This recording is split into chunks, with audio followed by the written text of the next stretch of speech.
is Daily Blast Live. We're talking about what you're talking about. You all ready for this? This is a sham. No. Nope. Y'all, just stop. Get real. Welcome to DBL. Good morning, everyone. It's really good to see your smiling and beautiful faces. See you too. Thank you. It was a fishing for compliment type of moment. So we begin with new details about the surprise announcement yesterday that really took us all by surprise, that Tucker Carlson and Fox have agreed to part. Tucker was, of course, the top-rated primetime host with more than 2.5 million people regularly tuning into his show. There was a lot of speculation that his exit was due to the $787 million defamation payout, but now it seems we got other factors may have played a little role. So let's sip some tea, but the tea is coming from some reputable sources like the Wall Street Journal. They report that execs, including Rupert Murdoch, took issue with private messages sent by Tucker that were derogatory towards the network, his Fox News colleagues, and executives at the company. Then there is also a lawsuit from a former producer on the show that is accusing Tucker and Fox of sexism and harassment. Here's how that producer, Abby Grossberg, I hope I said that correctly, explained it. Women were objectified. It was a game. It was a sport. Female politicians who came on the show were mocked. There were debates about who they'd rather sleep with all the time. Okay, Fox, of course, is fighting those claims in court and denies their validity. So what do we think the real reason Tucker is out at Fox? And before we go, I just want to show you on the screen as you guys talk some of these text messages that we're getting from oh, we do not have them on screen. Okay, but one of them was to Sean Hannity. Guys, I've been telling them for years, 4 years, news department, they hate all three of us. So it went on from there and continued. What do you guys think? I mean, I've looked into this, and it's, you know, I've been trying to figure it out, because if you listen to, I went back and listened to Tucker's Friday show. He did not know he was not coming back Monday. He teased Monday. They actually, Fox News teased an interview that he had coming up that afternoon. He was fired that morning. So this was a decision that was made probably over the weekend and made official early that morning. He was fired. He was fired axed. old school way. And that's a big deal, because, Erica, in this litigious society that we live in, nobody gets fired anymore. Usually wait for people's contracts to expire. I'm sure they paid his contract out, but the fact that he was not alerted, it makes me wonder one or two things. I don't think it was his content, Tori. I think if we're talking about a network who's had a feature motion picture made about the sexual harassment there, the movie Bombshell, Bill O'Reilly lost his position for the same way. They're paying out with the voting issue, but they've also paid out millions in sexual harassment claims. So I wonder if it's like a combination of both, and then you have the cherry on top with him talking about the executives above. I think that this was a hodgepodge of things that got him fired, and probably not just one thing. Yeah, I don't know. I don't think we got all the facts, to be perfectly honest with you, because this is the #1 show. Not for Fox, but I think maybe on cable news, it's right? enormous. Nighttime cable news, at least. I don't know about daytime. It is, yeah. But it's hard to get canceled when you're #1.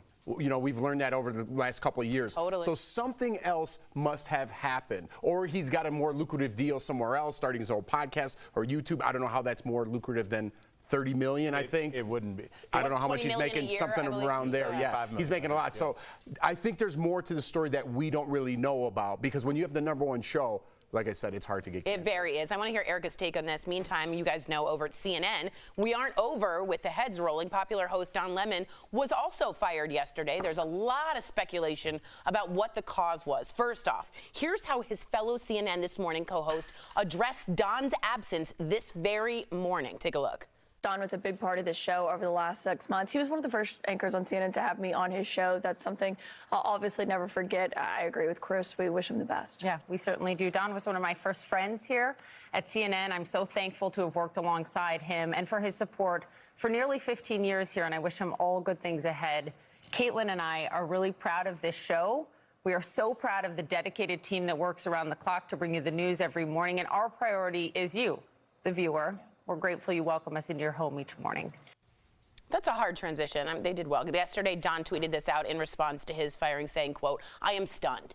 After 17 years at CNN, I would have thought someone in management would have had the decency to tell me directly. Well, CNN Communications later tweeted this, saying, quote, Don Lemon's statement about this morning's events is inaccurate. He was offered an opportunity to meet with management, but instead released a statement on Twitter. So lots of people, again, all speculating that it was Don's sexist and ageist comments, remember, about Nikki Haley, when women are in their prime, that was the cause of his exit. But today, the New York Times reports that it may have had to do with a recent segment with Republican presidential hopeful Vivek Ramaswamy. Let's take a look at that and talk on the flip side. Well, here's where you and I have a different point of view. I think we should be able to express our views regardless of the color of our skin. We should have this debate I'm not saying you without me regarding you as a black man, insulting that but you're me regarding you here, as a fellow citizen. That you're That's what I think sitting we should here, say. whatever ethnicity you are, explaining to me whatever ethnicity I am, about I'll tell what it's like to be black in whatever America. ethnicity I am, I'll tell you what I am. I'm an Indian American. I'm proud of it. But I think we should have this debate. Black, white, doesn't matter. I think we should have this on debate. the content of the if you're ideas. going to do it, you should do it in an honest way and in a fair way. And what you're doing is not an honest and fair way. Erica, contentious. What do you think about the Lemon exit? I sincerely hope it's not due to this interview, because that is not that don't look good for anybody.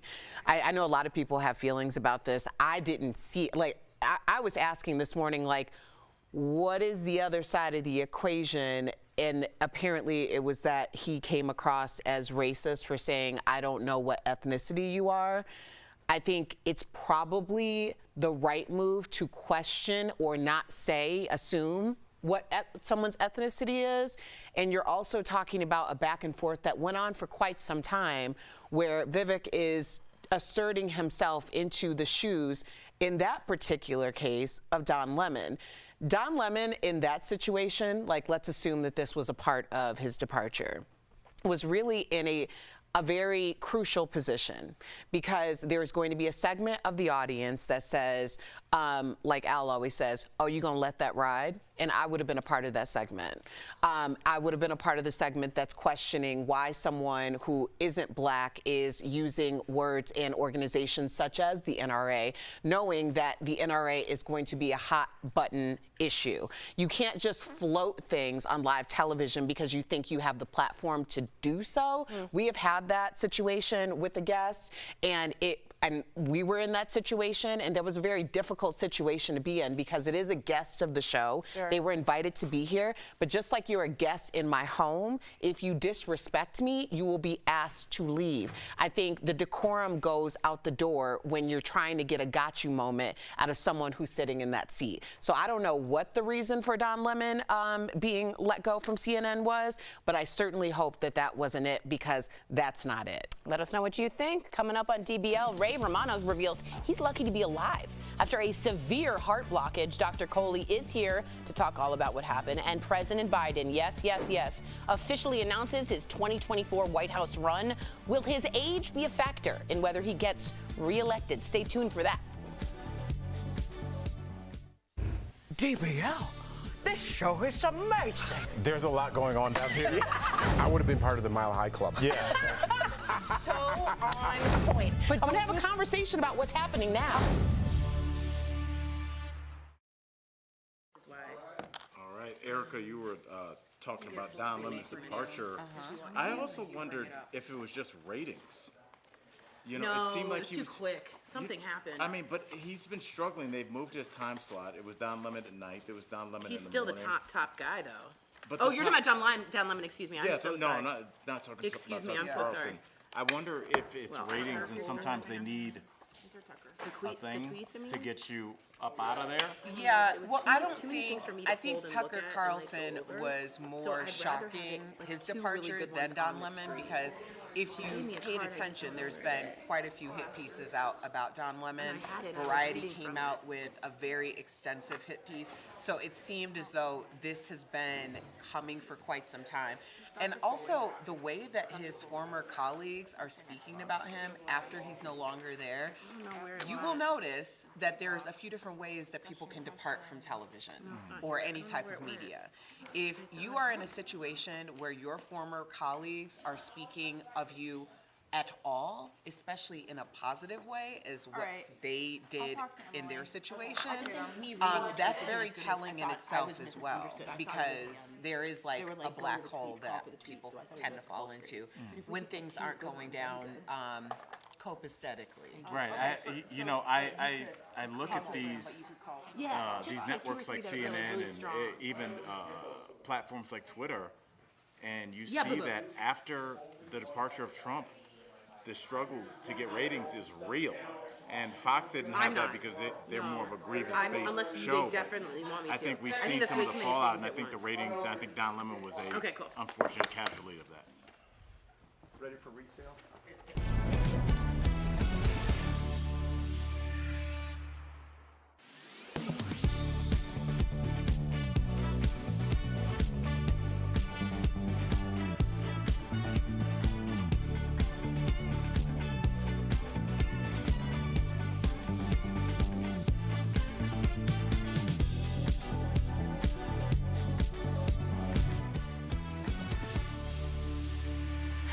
Welcome back to DBL. It's official. President Biden is running for president And again. so am I. I'm running. Here's a look at his official announcement video. I just ignored at this point, right? Take a look. When I ran for president 4 years ago, I said we're in a battle for the soul of America, and we still are. The question we're facing is whether in the years ahead we have more freedom or less freedom, more rights or fewer. I know what I want the answer to be, and I think you do too. This is not a time to be complacent. That's why I'm running for re-election. But there's this thing, right? A majority of Americans don't want him to run. And according to the polls, Biden's age is the biggest factor in that decision. Let's call it out. Biden is 80 right now. He will be 86 at the end of his second term if he's elected twice. DBL Nation, we need to hear from you. Does Biden's age factor into whether you'll vote for him or not? Go to dblvote.com to weigh in. Does it work? Is it an issue for anyone up here? The majority is, I assume some people. Listen, he could barely walk, let alone run for president. He's too old, okay? I made a joke, nobody laughed. Oh, a lot of Democrats in here. Wow, I was just kidding. Honestly, Wow, that was just dead. So go Democrats, blue. I'll be voting for Biden come this next election. I don't think that was a political party situation. I know, I'm just kidding. Yeah, that was not, for me, first of all, I'm sorry I missed your joke. But for me, it's not about the political party. For me, I think that I also think about like my parents and what they're capable of doing. So I'm at like 80 years old. very reluctant to be like, yeah, no, he's too old. Like, send him out to pasture or he's dead. Because that feels weird to me. I'll push back. Your parents, I've met them. They're wonderful people. They're great. They're articulate. He is not. Okay, and that has nothing to do with party lines. We don't do any stories about Biden on this show. If we put together a clip of all the times he's spoken and you can't understand what he's saying, that is not a leader of our country. I don't want Trump leading our country either. I don't want to repeat the same election. Both of these people should step away. We need new blood in America. I don't care who it is, but to repeat that same election, Trump, Biden, is a disaster for me. And honestly, Jeff, this is the conundrum that our country finds itself in because we only have Coke or Pepsi. There's only two. So if the Republicans run a kind of unknown younger candidate, Biden's, just his leadership and people know his face and his name, that might help him win.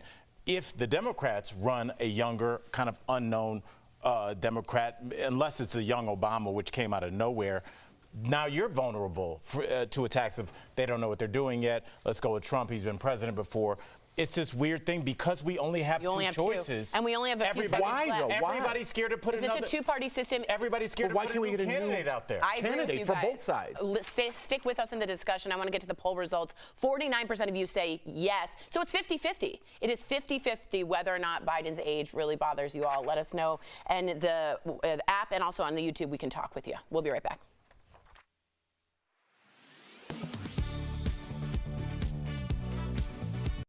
You already know it's important to lather up on sunscreen, but what about clothing claiming to also help protect you from the sun's damaging ultraviolet rays? One verified viewer saw labels saying it has a UPF, or ultraviolet protection factor, and texted us to see if this means the same thing as SPF, which is used to measure sunscreen's effectiveness. So, let's verify. Is there a difference between SPF and UPF? Our sources are the Skin Cancer Foundation, the American Academy of Dermatology, and Dr. Adam Friedman, Chair of Dermatology at George Washington University School of Medicine and Health Sciences. SPF and UPF can help you determine how effective a product is at protecting you from the sun. SPF measures time, or how long sunscreen works at blocking the sun, and UPF measures how much of the sun's rays are blocked by a fabric. For example, under ideal conditions, an SPF 30 sunscreen will help keep your skin from burning 30 times longer than it would without any sunscreen. An article of clothing with a UPF of 30 means the fabric blocks around 97% of the sun's rays from reaching your skin. Our sources recommend using at least an SPF 30 sunscreen and UPF 30 clothing. There's no one way to fully protect yourself from the sun. I think you want to take a combination approach. So that includes using sunscreen SPF 30 or higher and clothing to protect the exposed areas. So, yes, there is a difference between SPF and UPF. All fabric has some sort of protection from the sun, even if it doesn't have a UPF rating. And in general, dark or brightly colored clothing is more effective. With Your Verify, I'm Brandon Lewis.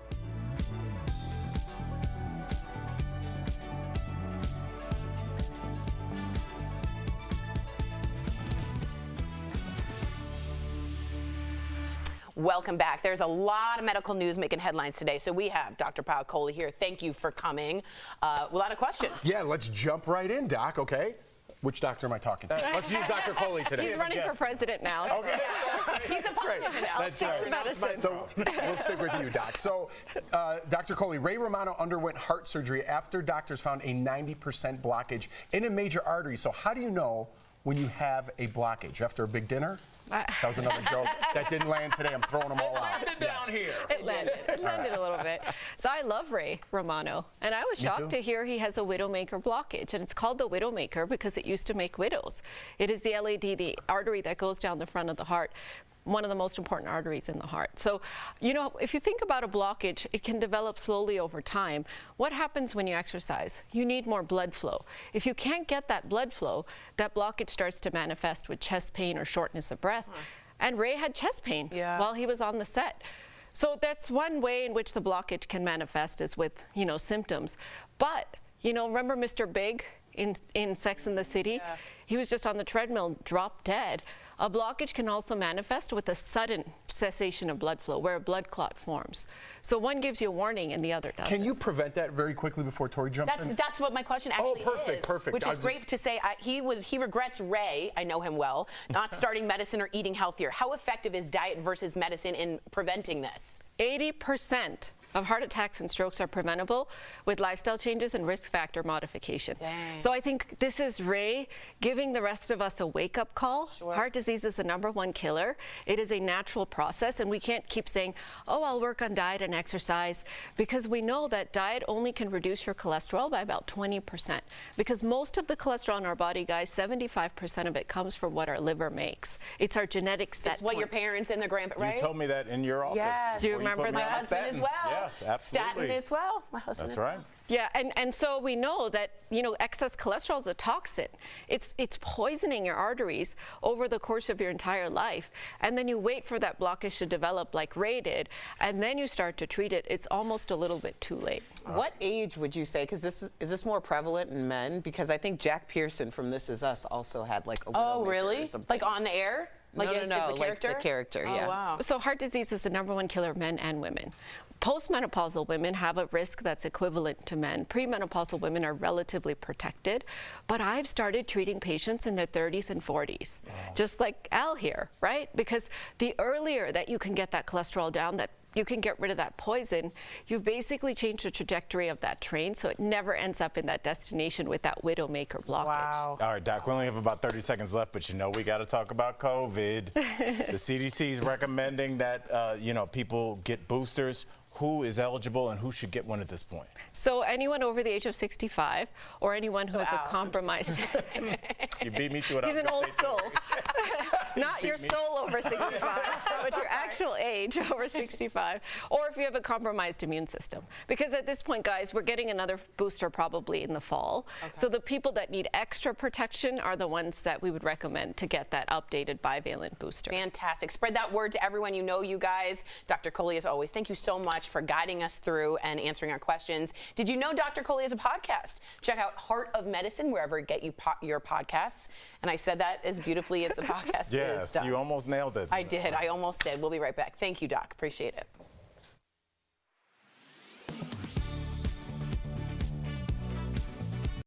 Life can be exhausting, but instead of guzzling caffeine to stay awake, a digital article from Fatherly says try chewing a piece of gum. So let's verify. Can chewing gum increase alertness? Our sources are Dr. Ebony Glover, Associate Professor of Neuroscience at Kennesaw State University, and several published studies on the issue. Dr. Glover says the simple answer is yes. The science says overwhelmingly yes. When it comes to the research, I mean, there's been research going on for at least the past 80 years. Is very extensively studied. Many studies show chewing gum boosts more than your attention. There's evidence it can improve concentration, reduce stress, and have a positive effect on your mood. Dr. Glover says the key is in the chewing motion itself. The physical mastication effect has been shown to actually increase arousal in the body and in the brain, sort of help boost attention, vigilance, and sort of your ability to focus. It's not a miracle worker. Dr. Glover says the science has its limitations and works better in the short term. There's a ton of data showing that chewing gum is beneficial to these things, but there's also a lot of conflicting findings showing no effect. But if you need a quick, low-cost boost to your day, Dr. Glover says, hey, it's worth a try. Anecdotally, people really love it, so I think it's worth it. So we can verify, yes, chewing gum can increase your alertness.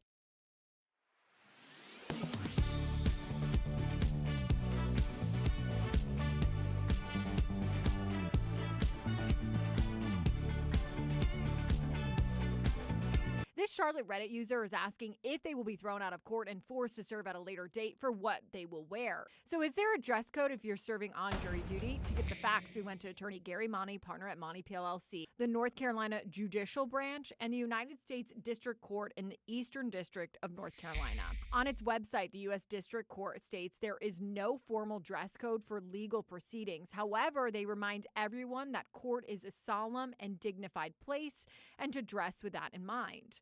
Meanwhile, the North Carolina Judicial Branch states you should dress comfortably, not too casually, and judges may not allow halter tops or tank tops, cut-off jeans, and shirts with offensive wording or images. Monty says while there's no set dress code in place, a judge can dictate what is appropriate in his or her courtroom. If a judge says to you in the courtroom that you need to dress appropriately, then you're going to need to listen and do what the judge says to you. Monty says if you don't listen to the judge, there could be consequences. Judge can direct you to wear something reasonable, and tomorrow when you come back to serve on the jury, to be dressed differently. And then if you're not, the judge has contempt power. The judge can hold you in contempt. So while there is no set dress code, Monty says wear something comfortable and appropriate. With your Verify Fact Check, I'm Megan Bragg.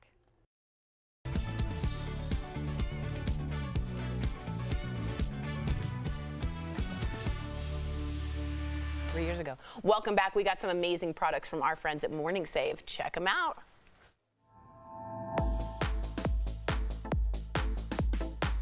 Steph, what do you have for us today? Hi Tori and hey DBL Nation. I am so excited to show you the deals today. Get ready to shop because they are fabulous. Check out this. We've got the Arki Move Compact 2 wireless earbuds. This doorbuster deal includes one pair of earbuds, one charging case, and various sized ear tips. Oh, that's good. So normally they're $40, but we've got them for just $10. So that's saving 75%. I love good products at good prices. Now check out this, Tori.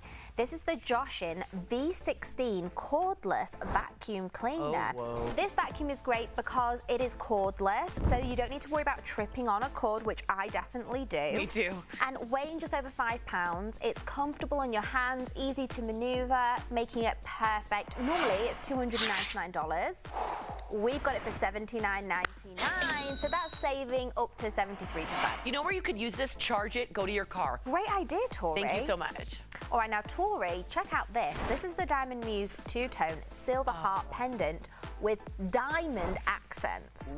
So this deal includes one necklace that has 2 small hearts inside a larger one. Very cute. It's set in sterling silver and has lovely diamond accents. Normally it's $100. But we've got it for $19.99, so that's saving 80%. This is a no-brainer. This is a great gift. Last but not least today, Tori, we've got the Bib Home Eucalyptus Infused Waterproof Mattress Pad. What? With this mattress pad, you'll be sleeping comfortably every night. Wow. Normally, this is $79 to $109, but we've got it for just $29.99. You are saving 72%, and you're going to get a good night's sleep. Head on over to morningsave.com to snag these amazing deals at the lowest prices, or you know what you can do. You can scan that QR code on screen. It will take you directly to these products on Morning Save's website. Steph, as always, thank you so much. We are always striving to make DBL better. We couldn't do it without your help and me speaking clearly. So that's why we put together a quick survey to get your feedback on the show. It's totally anonymous, so feel free. We really want you to give us your honest thoughts. Your input is super important to us and will help us give you more of what you want. So please just take a few minutes to complete the survey. Simply go to dailyblastlive.com/survey or scan the QR code on the screen with your camera phone. We want to hear from you.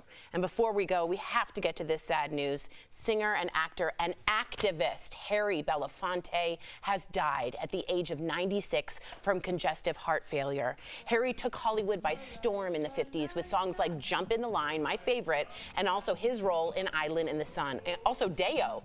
He later became known for his work as a civil rights activist after speaking out against racism in the entertainment industry and working with Dr. Martin Luther King Jr. He even bailed him out of jail several times. This is a loss for us, but what a wonderful life. What a wonderful life. Yeah, I was on the group thread with the homies this morning. Like, this was the only thing people talked about. And it's so interesting to see guys that are 50 years younger than him just talk about, like, what a legend he was. You know, we're making jokes on there all the time. There's no jokes. Everybody was like, what a legend, what a terrible day. But I keep looking, you know me, Eric. I'm like, what a life. Yeah, what a 96 life. years old. Yeah. The legacy, I mean, Harry Belafonte's legacy will live on forever. So, of course, it was a hard thing to hear, but 96 years to be able to do the work that he's done. That's right. Amazing. Amazing. Yes. Daylight comes. We'll miss you, Harry, as we go. Let's hear Jump in the Line and watch that famous scene. Shake, shake, shake, Sinora, shake your body line. Shake, shake, shake, Sinora, shake it all the time. Work, work, work, Sinora, work your body line. Work, work, work, Sinora, work it all the time.